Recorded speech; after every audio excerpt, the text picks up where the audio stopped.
শান্তির নগরী রাজশাহীকে শান্ত রাখতে সাবেক পুলিশ কমিশনার আবুল কালাম আজাদের উদ্যোগে বসানো হয়েছিল ৫,০০০ CC camera.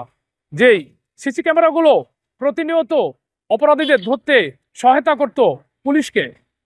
RMP police, Rajshahi city corporation এবং ব্যবসায়ীদের উদ্যোগে এই ক্যামেরা বসানো হলেও সেগুলো এখন অচল হয়ে পড়েছে। ফলে রাজশাহী মহানগরীতে চুরি ছিনতাই সহ বিভিন্ন অপকর্ম আবারও পুনরায় দেখা দিয়েছে, যেগুলো নির্মূল করতে পুলিশরা রীতিমতো হিমশিম খাচ্ছেন। তারা মনে করছেন পূর্বের এই ক্যামেরার সিস্টেম চালু থাকলে তাদের জন্য আইনি সহায়তা করা আরো সহজ হতো।